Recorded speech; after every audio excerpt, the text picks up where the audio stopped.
Major General Alex Madiebo. Who commanded the army Biafra. Area Bido na September or July, in fact, July 1967. By September, commander, that's Owanabo, Kanolara, Mbuji commander. Anọ n'iru ọgụ ebe egbe izizi gba na June or July of 67. Anọ m na Gakem. Anọkwa m gba almost the last na 1970 as commander. Ama m ibe anyị ji nụọ ọgụ abụrụ ka na anyị chọọ ịdị independent. A na-egbu ndị Igbo ebe niile n'ugwu Hausa, ndị gbanata anụ. A na-ekwukwa na ndị Hausa na-abịa ana Igbo, onwezi onye ma ebe ọ ga-agbaje. So ife emezi bụ wee gbakọnata fọm amị ndị Igbo. Amị ndị Igbo abụrụ ka emerie ndị ugwu. Nọọ ọ bụrụ na ndị ugwu abịa ejikọ ọnụ wee maa ife a ga-ebi. Asịrị ya agha wee bidozie ezigbo bido.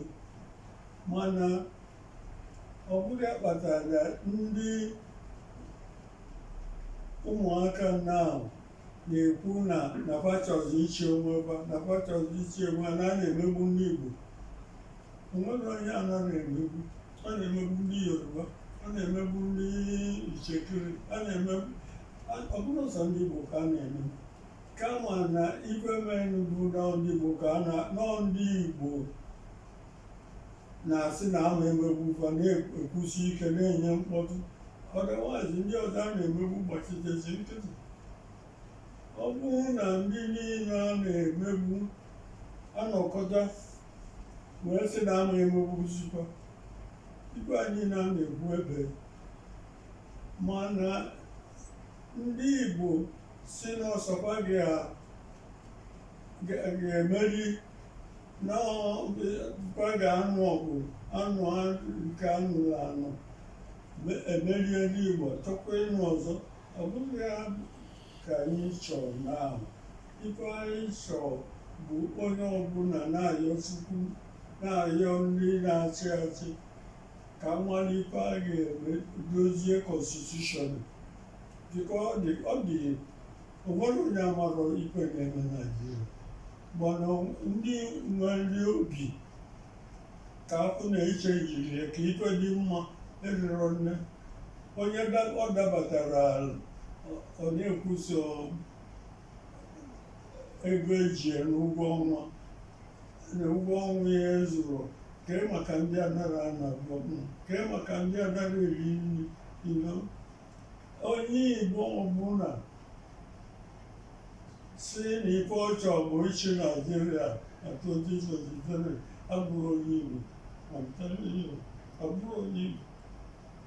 Because ọma na emenye onye isi Naịjirịa, ọ ife agwara ya ka ọ ga-eme. First, o mere ya achọ impeach enyi ọpụpa with 1 month.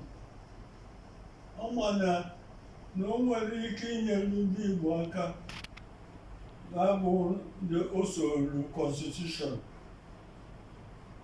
Ọ tụrụ anyị anya atụ anya.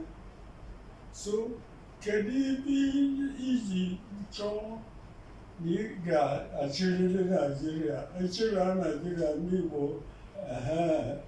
ike ikwuziri ekwe. Naịjirịa dị ụzọ na-abụ ndị na-achị achị na ndị a na-achị achị. Ndị a na-achị achị the South You understand? We are the slaves. This South Igbo enwere domestic slaves ndị a na-eyibo chesi na-akwa nakọta ihe ego. O nwere part of the South. Nweziele plantation slaves ndị Igbo ịnọ n'anwụ until you know where you are. Ikwenye onye isi. Now, ọ bụrụ na the slave both domestic ma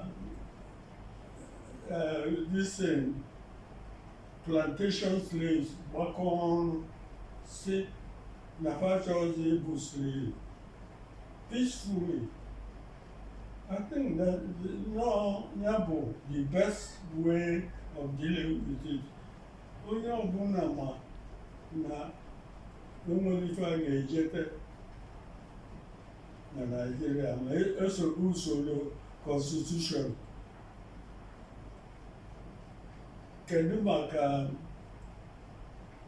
quota system? Kedu maka places like Abia where so many states, senior states na-enye ego onye ka states kedu ka esi kie ọ bụrụ na mmadụ asịsị each state ka ikekwu ya again na onwe ndị onyere aka nwee ndị onyere aka because onye ọbụla nọ n'otu ọ bụrụ na ya bụ otu dị ya mma ọ ma achọ ịpụ. Ọ bụrụ na ọ dịrị ya mma ọ na-ekwu ikpe mee na o jiri dị ya mma instead of ijekwa were egbe na-agba. Gee ntị, ọ bụrụ nke enweghị ike idozikwa na edozie, ọ bụrụ na ọ bụrụ nke a ga-edozi abụ ya nwayọ. Ọ bụrụ na ọ na-apụba isi mana ọpụpụ abụrụkwa the solution.